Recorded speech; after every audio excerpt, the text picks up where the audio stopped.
구원사회 헌신 예배를 진심으로 축복합니다. 권사님들 모든 예배나 또 기도 생활에 열심히 내주시고 또 헌신하셔서 너무나 고맙습니다. 여러분의 헌신이 하나님 기뻐하시는 헌신이 되심을 믿습니다. 오늘도 찬양 잘 준비해 주셔서 고맙습니다. 오늘 성경에 나오는 말씀은 우리도 또 잘 아는 예수님의 오병이어의 기적, 대표적인 기적의 이야기입니다. 그런데 이 오병이어의 예수님의 기적은 우리가 잘 알다시피 예수님 말씀을 들으려고 예수님이 계셨던 들판으로 5천 명이 넘는 남성만 5천 명이니까 어린아이 여성들까지 2만여 명이 될 것 같은 많은 무리들을 보면서 예수님이 저들의 굶는 것, 배고픈 것, 또 지친 모습을 보시면서 안타까워하시는 주님의 마음을 전하고 있습니다. 그래서 오병이어의 기적은 오병이어의 기적이라기보다는 주님의 마음을 우리에게 소개하고 있는 그런 말씀이라고 할 수 있겠습니다. 오늘은 이 오병이어에 나타난 주님의 생각, 주님의 마음을 한번 우리 함께 생각하면서 우리도 주님이 우리를 어떻게 생각하시나, 어떤 마음을 갖고 계신가를 꼭 기억하며 살았으면 좋겠습니다. 오늘 본문 34절에 보니까 예수님이 그 많은 무리를 바라보시면서 불쌍히 여기사라고 했습니다. 왜 불쌍히 여기셨냐면 목자 없는 양 같았기 때문이라고 말씀하고 있습니다. 양이라고 하는 동물은 목자가 없으면 스스로 먹이를 구하러 다녀야 하는데, 특별히 팔레스타인 지형은 목초지가 이렇게 널려 있는 지형이 아닙니다. 어떤 곳은 절벽이고, 어떤 곳은 광야지대고, 어떤 곳은 물도 없고 또 초목도 없는 곳입니다. 그러므로 아주 적게 흩어져 있고, 그것도 위험한 절벽이 많은 그곳에서 이 양들이 스스로 목초지를 찾아가 자신들의 생명을 지키는 것은 참 쉽지 않은 상황이었습니다. 그러니까 목자가 없는 양 같은 저들을 보면서 불쌍히 여기셨다라고 하는 것은 주님의 마음이 정말 불쌍히 여기는 마음이었다는 것입니다. 이것은 사실 목자를 잃어버린 양 같았던 이스라엘 백성들을 보시며 주님이 품으셨던 마음이기도 했고, 또한 더 크게 생각하면 온 인류를 보시면서 주님이 품고 계신 마음이기도 합니다. 주님의 마음은 불쌍히 여기시는, 긍휼히 여기시는 마음이었다는 것입니다. 제가 목회자로 살아가면서 사역에 있어서 제일 어려운 것이 참 많습니다. 늘 깨어 기도하는 거 어렵습니다. 늘 설교 잘해야 되는 거 어렵습니다. 저도 낙심할 수 있는, 또 좌절할 수 있는 순간이 많은데 믿음으로 살아내는 것 참 어렵습니다. 목회자니까 본이 되어야 한다는 것 참 어렵습니다. 그런데 그 중에 가장 힘든 것을 꼭 집어 얘기한다면 주님의 마음 갖고 사역하는 것, 주님의 마음으로 사랑하는 것이라고 말할 수 있습니다. 주님의 마음을 품고 사는 것, 주님의 마음으로 사역하는 것, 주님의 마음으로 사랑하고 긍휼히 여기는 것, 참 너무나 부족한 저를 봅니다. 그래서 늘 기도합니다. 주님의 마음을 주소서. 주님처럼 사랑하게 하소서. 주님처럼 불쌍히 여기고 긍휼히 여기는 마음을 주소서. 참 목회자로 살아가면서 오늘 저기 그 화성 서신이란 데서 거기 연애 일이 있어서 제가 또 예배 사회를 맡아야 되기 때문에 갔다가 6시 40분에 불이 나게 왔습니다. 가서 보니까 여러 목사님들이 계시죠. 저도 그 속에서 이제 많은 목회자로서 서로 생각하면서 저 자신을 또 이렇게 느끼면서 생각하는 시간을 갖게 됐습니다. 참 힘든 게 뭔가. 목회자로 다 힘들죠. 어떻게 하면 설교를 은혜롭게 잘해야 되나. 늘 깨어서 기도해야 되는가. 이제 성도님들의 기대, 하나님의 기대를 잘 압니다. 우리 목사님은 기도도 잘해야 되고 안수기도 하면 탁탁 놔야 되고, 설교도 항상 잘해야 되고, 설교도 은혜로워야 되고, 또 본이 돼야 되고, 또 힘든 세상 속에서 목사님만큼은 힘들지 않고 견디어내는 것을 보여주면서 믿음으로 사시는 삶이 이런 것이 다 보여줘야 된다는 것. 정말 하나도 쉬운 게 없습니다. 그런데 진짜 힘든 것은 오병이어에 나타난 예수님의 마음처럼 내 마음에 주님의 마음을 품고 긍휼하심, 사랑, 불쌍히 여기는 마음으로 사랑하며 사는 것. 어떤 데는 그렇습니다. 저도 제 자신을 불쌍히 여기지 않는데 누구를 불쌍히 여기는 마음을 갖고 살겠습니까? 긍휼은 하나님의 성품입니다. 하나님이 이 세상에 독생자 예수님을 보내주신 것은 하나님의 긍휼하신 사랑 때문이었습니다. 우리를 구원하시려고 하는 사랑. 그렇기 때문에 주님은 늘 긍휼하신 사랑으로 우리를 다가오셨습니다. 그래서 그 하나님을 보면서 나도 주님처럼 그 마음을 품게 해주소서. 이것이 저의 기도 제목입니다. 사실 예수님이 이 땅에 오셨다는 사실은 우리에게 너무나 큰 사실을 알려주는 것입니다. 이 세상은 어떻습니까? 이 세상은 고해라 그럽니다. 고통의 바다, 고난의 바다. 특별히 우리는 다 죄인이기 때문에 죄로 인한 고통이 있습니다. 그런데 예수님이 이 세상에 오셨어요. 고통 한가운데.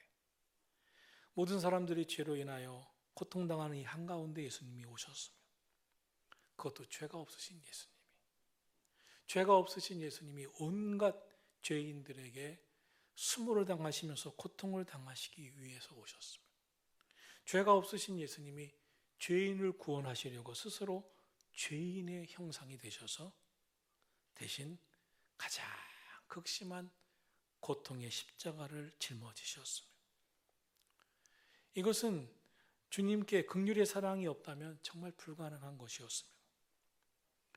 하나님에게 긍휼하신 사랑이 없다면 우리는 오늘 이곳에도 없고 존재하지 않습니다. 우리가 정말 주님을 생각하면서 깨닫는 것은 하나님은 나를 이렇게 사랑하시는구나. 이 오병이어에도 예수님의 말씀을 들으러 수천 명의 사람들이 모여들었습니다. 이제 저들의 목적을 다 이루었습니다. 말씀을 듣고 은혜 받았습니다.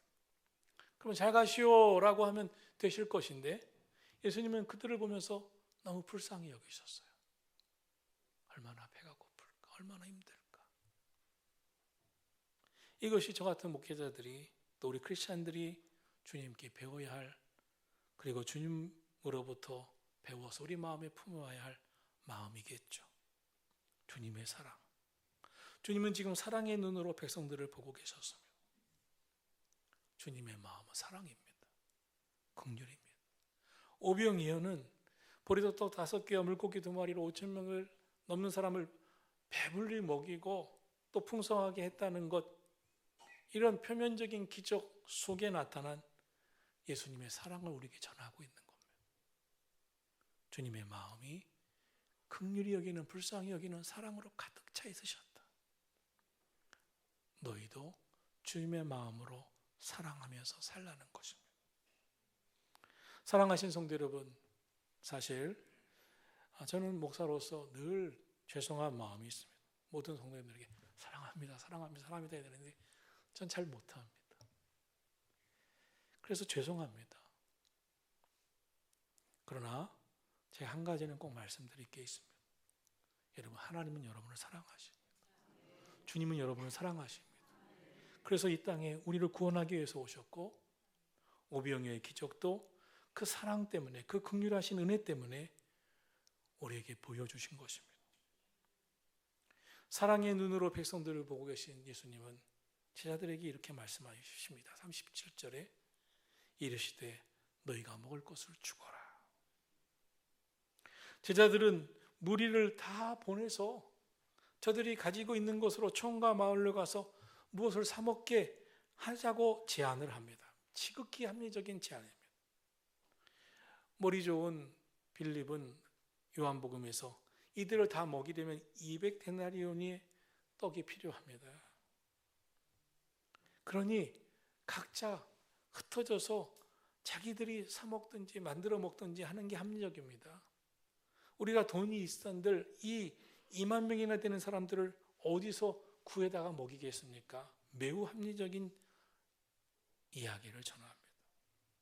그런데 예수님은 그런 합리적인 제안을 듣고도 똑똑하구나 빌립아, 그래 니들 말이 맞다 하지 않으시고 뜻밖의 말씀을 하십니다. 너희가 먹을 것을 주어라. 여기에는 어떤 주님의 마음이 담겨 있는 것이겠습니까? 주님은 제자들의 능력을 시험하신 게 아닙니다. 제자들의 마음을 시험하신 것도 아닙니다. 예수님이 뭐라고 말씀하십니까? 너희에게 떡 몇 개나 있는지 좀 가서 알아봐라. 38절에 말씀하십니다.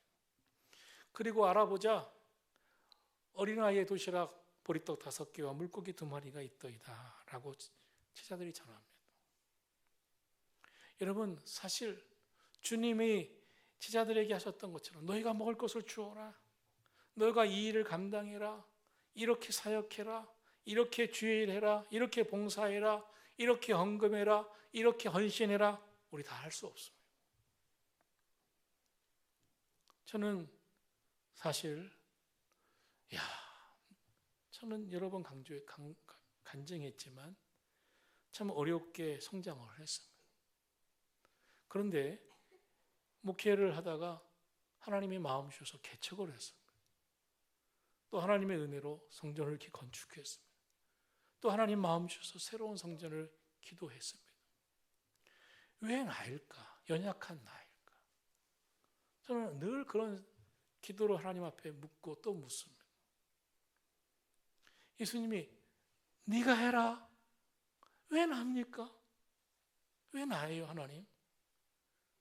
한평생 교회 성전 건축 한 번도 안 하고 개척교회 한 번도 안 하는 목사도 많은데 왜 나입니까, 하나님? 저는 그런 기도를 안 하겠습니까? 오늘의 기적은 바로 빈들에서 아무것도 가진 것 없는 제자들을 통해서 주님이 너희가 해라 하시는 말씀에서 일어났습니다. 그러면서 예수님이 알려주신 것은 하나였습니다. 저들을 보니 너무 불쌍하다. 그들을 보면서 나는 너무나 긍휼의 사랑이 든다. 그러니 너희가 내 마음을 갖고 좀 해주면 안 되겠니? 라는 것이었습니다. 주님은 이 오병이의 기적을 통해서 주님의 사랑의 마음이 기적을 만든다는 것을 전하고 계시는 것입니다. 오늘 저와 여러분의 가정에서도 가장 큰 기적은 부모가 자녀를 사랑하는 속에 사랑의 기적이 일어나는 거예요. 가족들이 서로 사랑하면서 그 사랑 속에 기적이 일어나는 거예요. 사랑이 하나님의 역사를 이루게 하는 거예요. 보리떡 5개와 물고기 2마리는 5,000명을 먹일 수가 없습니다. 그러나 주님이 너희가 먹을 것을 주어라. 뭐가 있는지 좀 알아보면 안 되겠니? 하나님에게는 다 계획이 있는 거예요. 그들의 섬김과 작은 헌신을 통해서 모든 사람들이 다 배불리 먹고도 12광주리가 남기게 하실 만큼의 하나님의 역사는 이미 준비되어 있지만 주님의 그 긍휼하신 사랑을 너희도 마음에 품고 하나님이 하신 역사에 대해 안 된다, 못한다, 이건 우리가 못하는 일이니 시키지도 마세요가 아니라 이것은 다 내가 할 일이다. 내 마음을 품고 너희는 믿음으로 나가면 된다. 안 된다, 못한다는 말은 주님께서도 못하신다는 말이니 주님은 어떻게 하시려고 나에게 이 말씀을 하셨을까? 믿음으로 기도하면서 주님을 기대하라는 것입니다. 이것은 오병이어의 사건만은 아닙니다.